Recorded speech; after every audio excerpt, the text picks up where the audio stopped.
दिल्ली शराब घोटाले के बाद अब छत्तीसगढ़ में भी बड़े शराब घोटाले का खुलासा हुआ है। बताया जा रहा है कि घोटाला करीब 2000 करोड़ रुपए का है, जिसकी जांच कर रही ईडी ने घोटाले के मास्टरमाइंड अनवर देवर को गिरफ्तार कर लिया है। ईडी का आरोप है कि आरोपी के संबंध छत्तीसगढ़ के बड़े नेताओं और अफसरों से भी है। वह इस घोटाले के खुलासे के बाद छत्तीसगढ़ के सीएम भूपेश बघेल की चिंता बढ़ गई है।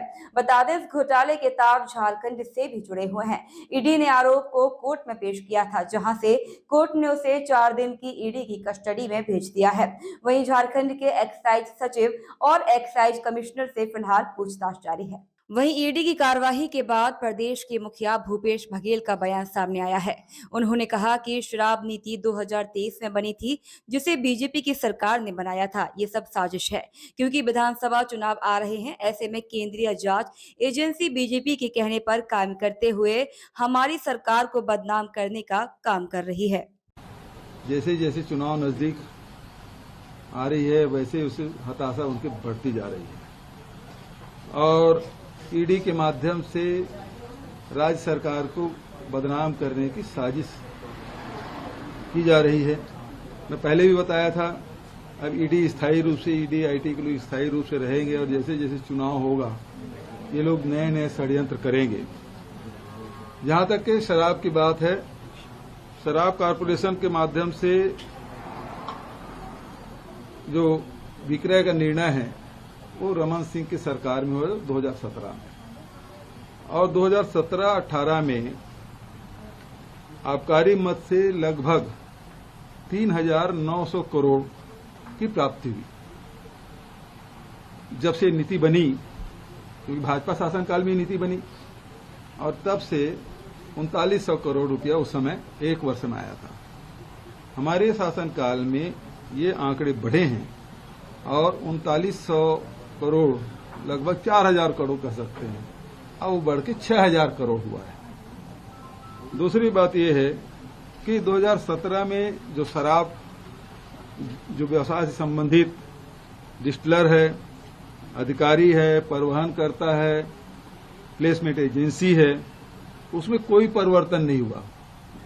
कई बार मुझे कहा गया कि इसमें ये वही लोग हैं, लेकिन हमने उसमें कोई परिवर्तन नहीं किया।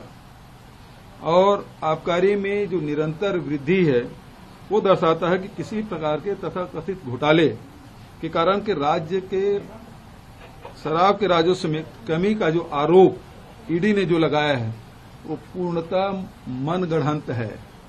जब आपके राजस्व में 1.5 गुना वृद्धि हो गई, 1.5 गुना से अधिक, तो फिर आपका आरोप तो ऐसी मिथ्या हो जाता है। दूसरा, आबकारी विभाग के भारत सरकार लगातार, भारत सरकार की जो सीएजी है वो हर साल उसकी ऑडिट करते हैं और सीएजी विभाग ने छत्तीसगढ़ आबकारी विभाग को क्लीन चिट दी है। मतलब प्रति वर्ष ऑडिट होता है और ऑडिट के बाद उसको क्लीन चिट दी गई है। फरवरी 2020 में आपको याद होगा कि आयकर की टीम ने आबकारी विभाग से संबंधित व्यक्तियों के खिलाफ छापेमारी की कार्रवाई की थी और उस समय भी मीडिया के माध्यम से तो बहुत हल्ला हुआ था कि फलाने के यहां नोट गिनने की मशीन गया है, उसके यहां कितने 100 करोड़ की संपत्ति पाई गई। लेकिन आईटी डिपार्टमेंट उस समय प्रेस विज्ञप्ति जारी नहीं कर पाई थी, क्योंकि किसी के यहां कुछ मिला ही नहीं था।